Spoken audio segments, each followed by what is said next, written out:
of intimate in-person trading conferences in some of the greatest cities in America. It's Market Rebellion Live. Next up, this June in Sonoma County, California. Savor some of the finest wines in America while you level up your trading with Pete Najarian, John Najarian, AJ Monty, Ryan Mastro, and Bill Johnson. Sonoma is limited to just 25 seats to ensure every guest gets personal attention, so act now. Tickets are going fast.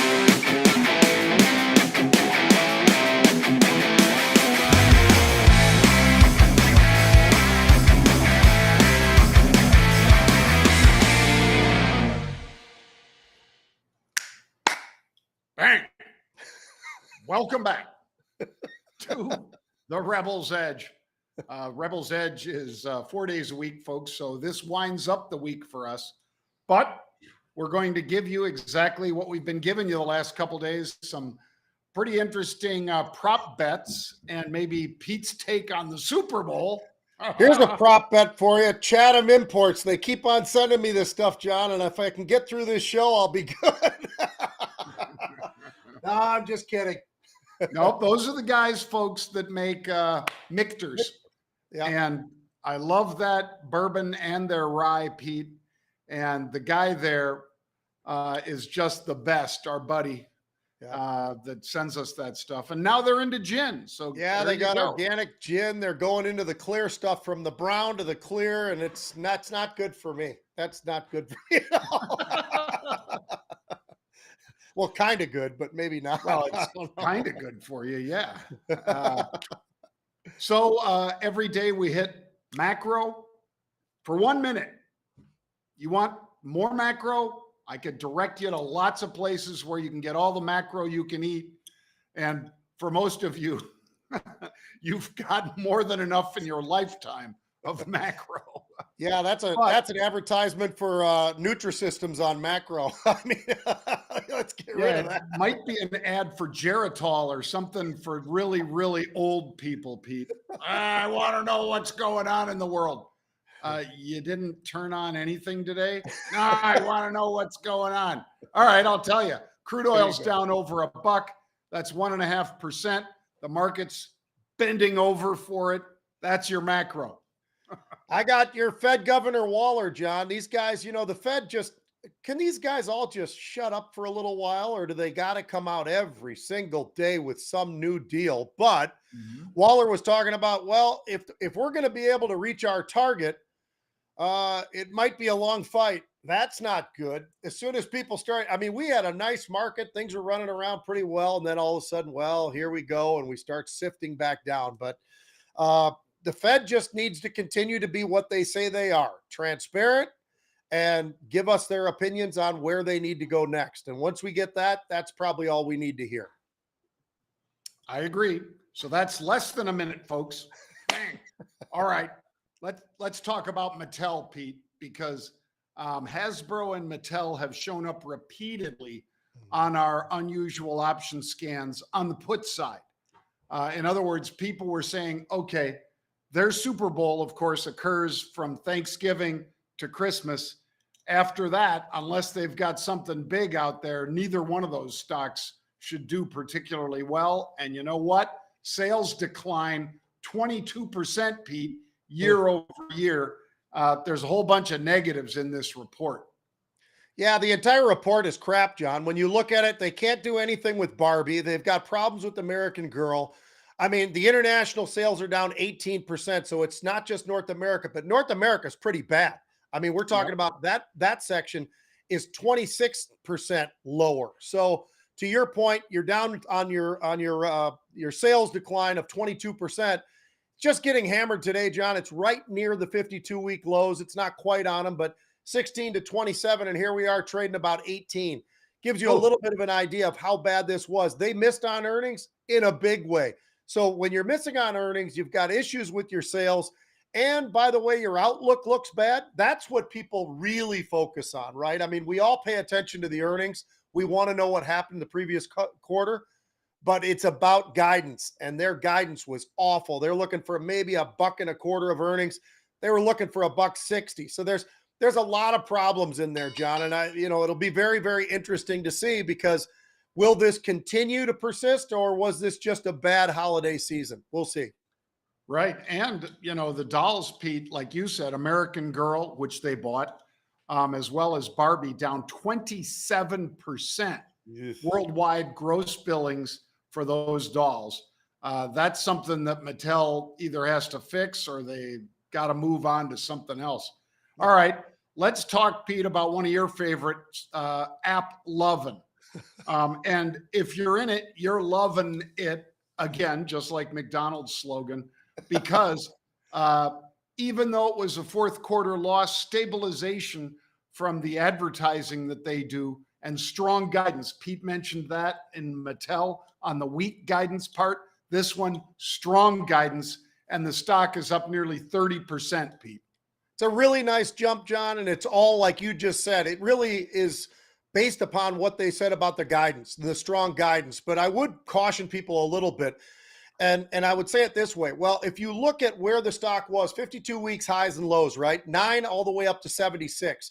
Here we are at $16. Today's run is $4. We were right there scratching on the lows, and we're getting a nice push today. Is there a little bit of a squeeze? Could be a little bit of a squeeze, but they've got to show us, they've got to prove it. But the key to it all is guidance, and people always pay attention to that as much or more than any part of whatever was in the earnings. So the guidance is strong. It's given a nice lift today. We'll see if that's something that can hold on into the future. Yep. AppLovin, if you're long it, it's up 32% right now, Pete. Nice run. So everybody in it is loving it, unless they're on the short side. All right, let's talk a little bit about Digital Turbine, which almost looks like the same symbol. It's APPS, so they throw an S on the end of app, APP, Pete. But this one, exactly the opposite. These guys basically down 20+%. Earnings surprise of a negative 22% almost, Pete. It's going to be tough to fight against that if you're putting up a negative 22%.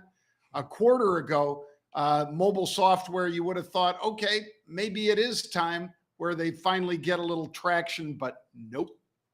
Yeah, the slowdown's been brutal on these guys, John. Their balance sheet is absolutely awful when you look at that. They got heavy debt. Their free cash flow is not flow. It's flowing out, but it's not flowing in, and about a minus 200 million. That's not very good either. You talked about the earnings. I'll bring up the revenue, which is down 25%.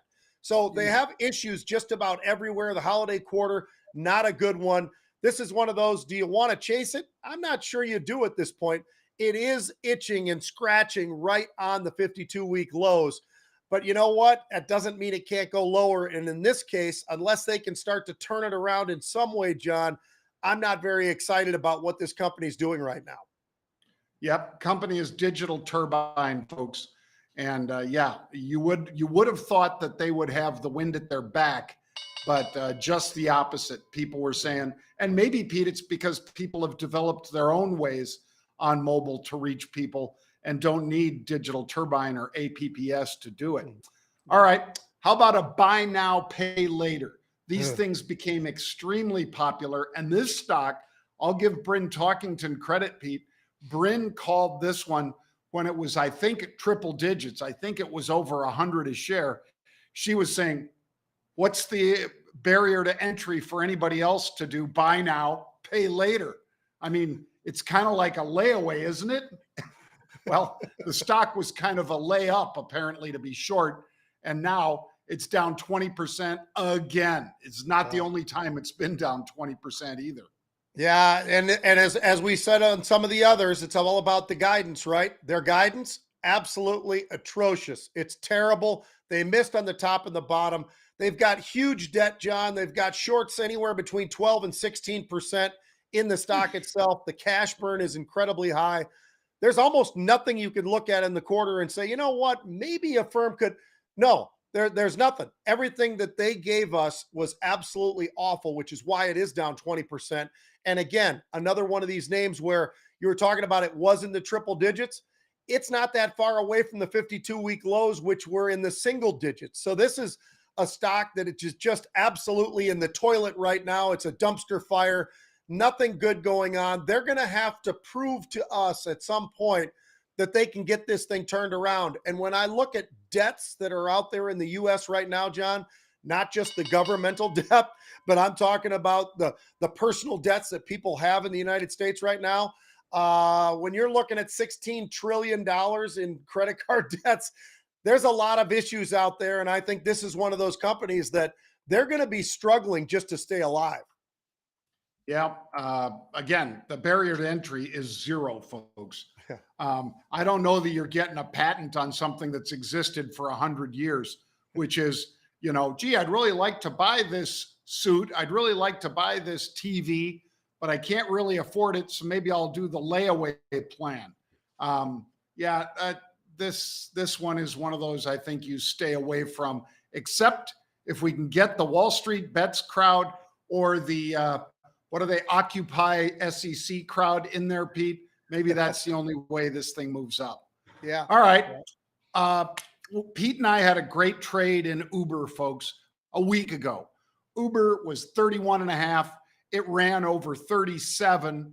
And we had the calls that expire tomorrow in that trade. Now, Pete, we have a second bite of the apple, if you will. They're buying the 4250 calls in UBER.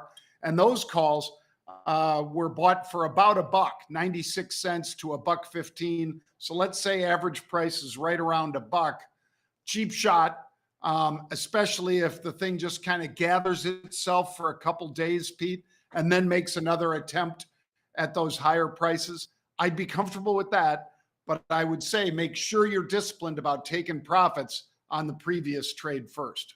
Absolutely. And a phenomenal trade. It was pointed out so everybody had the opportunity, if they wanted to at least take a look at it and make their own decisions. But huge trade earlier. Now, here's what I think they're probably trying to do, John, is with this buying that they're doing way out into April, I think they're trying to catch this thing, the lightning in a bottle, a second time. Maybe these guys can actually have consistency and actually maybe have earnings again that are in the positive, not in the negative. That would be amazing, because I don't know how often we've seen that out of Uber, but it could happen. So maybe they've got it all together. We talked about 2 billion rides. These guys have started to figure things out a little bit. So maybe it's even more than a little bit.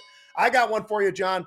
Taiwan Semiconductor. Now, the semiconductor space has been on fire.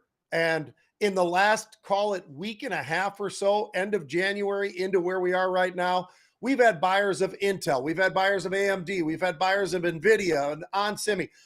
NVIDIA especially stands out because they started buying when the stock was 201. They bought again at 214. They bought again at 215. They bought again at 225. They just keep coming for it. What do you and I love to see? We love to see somebody who's making money and continues to roll along. That's what these guys are doing at NVIDIA, and those options have absolutely exploded. This is not that, though. We've got Taiwan Semi. It's trading right around 97.70 at the time of the trade. The stock is not that far away from that level now, and they bought 8,700 of the February 10th. Well, today's the 9th. These expire tomorrow, folks. Wake up. Yeah. If you jump into these, this is something that does expire tomorrow. Be aware of that. You have to be aware of that. Here's the beauty, though.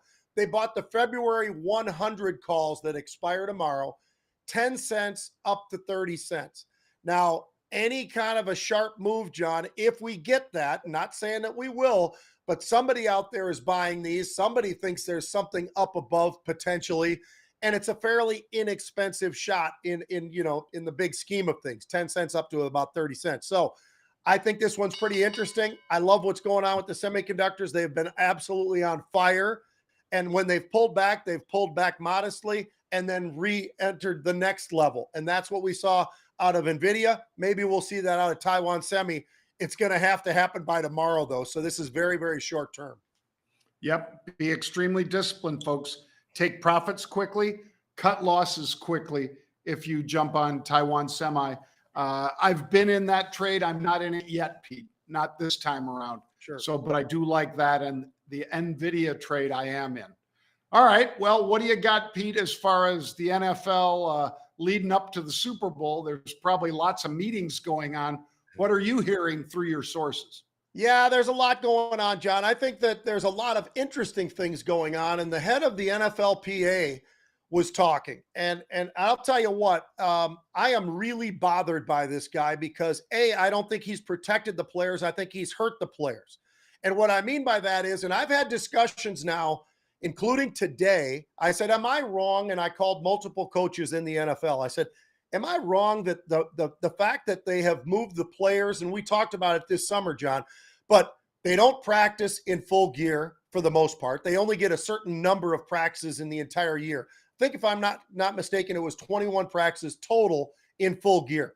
Doesn't really matter. The problem is this: because of that, they now struggle as they play because they have no fundamentals. And it goes back to college where they cut back, John. When you and I were playing college football, there was no limit to how much time they could have with us. Now, I don't think that was right either. But the problem is now they are so reduced in the number of hours per week that they can have those players. They're watching film, they're in the weight room, they're doing all this kind of thing. So the issue now becomes, all right, well, what kind of fundamentals? Do we have time to actually do tackling drills? Do we have time to do a lot of different things that these guys all need to have in their arsenal? The answer is no. Then they get to the NFL. It's even worse.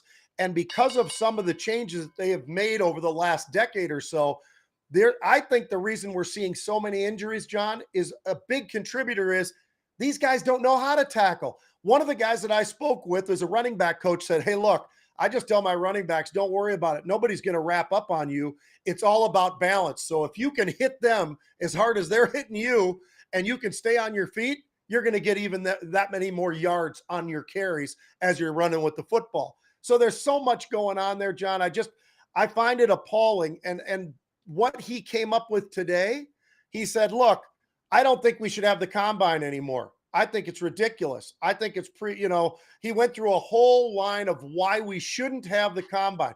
Here's why we should have the combine. This is just, you know what? I went after Roger Goodell for the right reasons, in my opinion. I went after Silver for all the right reasons, in my opinion. People can go back and look at those. But in this case, John, this guy, he doesn't want the combine because he doesn't think, well, it's too intrusive medically. It's too much this, it's too much that. The reality is it brings everybody together, all the GMs, all the head coaches, all the defensive coordinators, offensive coordinators, coaching staff of all 32 teams get an opportunity over just a period of days to see these players up close, talk to them, understand who they are, go through some medical, which he was very critical about. I don't know why. Well, I mean, so you think it's okay to put a player in there who's got something that might actually be something that could be really bad in the future? I mean, that's what we're talking about here. I'm really disturbed by it. And I'll tell you, John, what do you think? I can tell you this. The coaches I talked to agreed. They said, this is asinine. This gives us the chance to be there and see every player that's most likely going to get drafted and get the opportunity to watch them up close and personal. And he doesn't want them to do that. He wants them to go to pro days, one day at Ohio State, another day maybe at Michigan, another day at USC, Minnesota, Wisconsin, Iowa. Really? Is that really the great answer that he came up with? It is the answer he came up with. Yeah, I would say that is number one, it's way too popular on TV, Pete, because it's a big draw. Yeah. I would wager, Pete, that after the NFL season is over, this is probably one of the biggest draws that ESPN and others that cover it have as far as sports. It doesn't need to be live either because, that's something that you get home and you could say, hey, I'm going to, use my DVR and go through it quick and see the players I want to see. And as far as the medical side of it, again, unless you're trying to sell a hurt player to, people that are paying millions of dollars for these players, sounds more like Smith wants to commit fraud, Pete. Yeah. To hide that injury from, these GMs and so forth. So, yeah, I don't think it's going to happen that they do away with the combine. I think it's too popular. And I think that Smith might be the one they do away with. Yeah, I think that guy might have to hit the door running. He should. All right, John. So real quick, I'll just say this. The NBA actually was on fire You and I were talking about this just the other day about the idea that Kyrie Irving and maybe that just made the Dallas Mavericks a team that literally can win potentially the NBA title. How about this one, though? Everybody was going everywhere in the last 24 hours, but I still think who stole it is the brand new owner of the Phoenix Suns by getting Kevin Durant. I mean, that guy is a freak show. He's been a lot of different places. He is an amazing player, 7-foot guy who can shoot threes like nobody else. Amazing athlete. That was pretty interesting. So I liked what we saw out of the NBA and a lot of the trades. I don't know if you got a chance to see many of them, John, but you know, there was people going everywhere. They have decided, many of these teams, who's going to go for next year and who's going to go multiple years out. I think the Nets are one of these that are starting to get a bunch of first-round draft picks out there, and they're going all the way out deep into the future.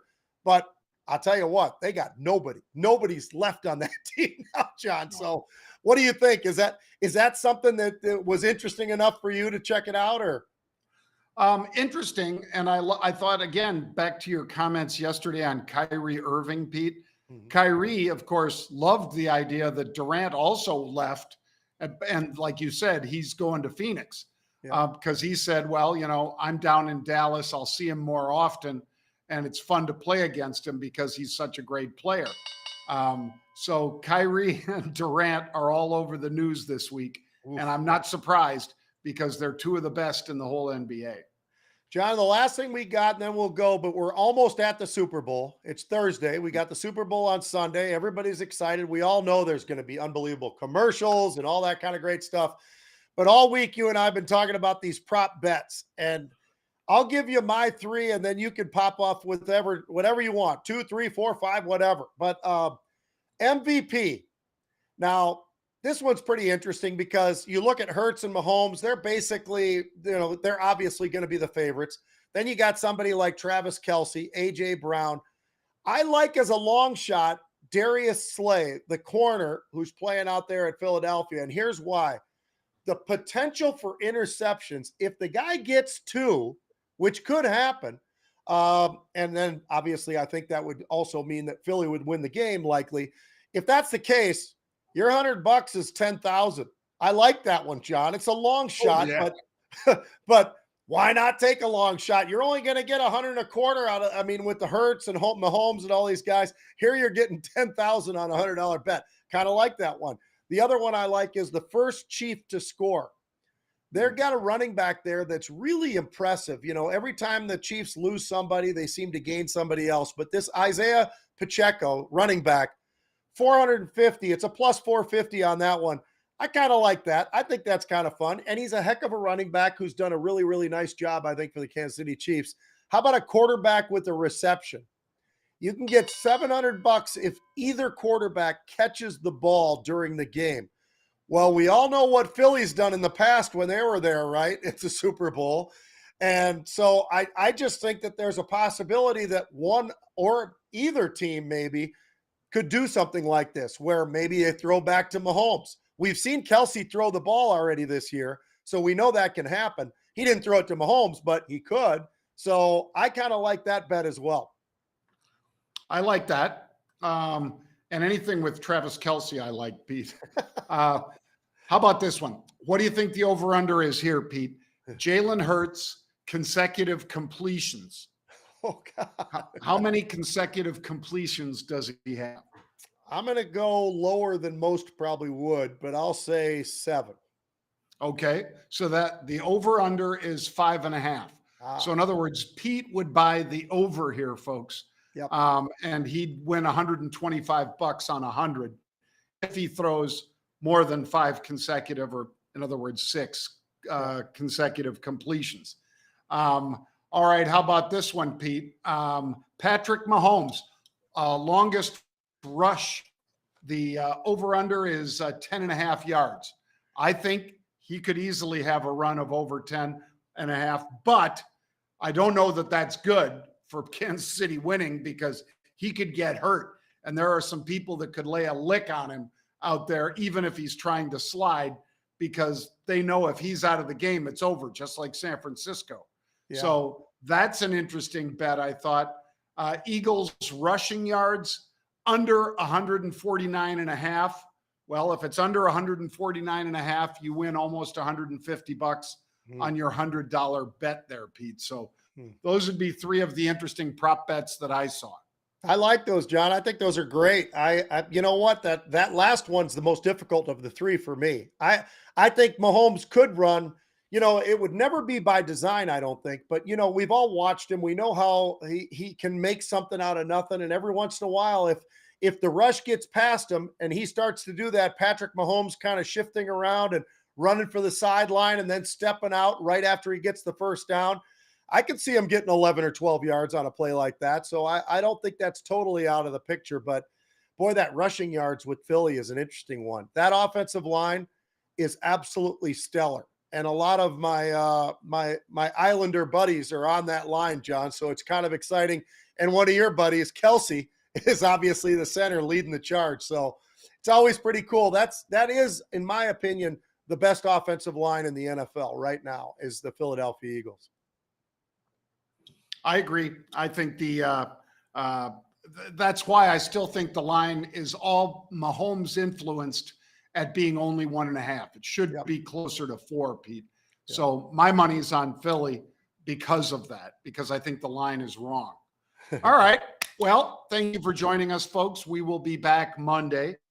And I encourage you to check out 3 at 3. The show is going to be coming back your way 3 p.m. Eastern time today. Have a nice weekend. Good luck with the bets. We'll see you Monday on the Rebels Edge. See you guys.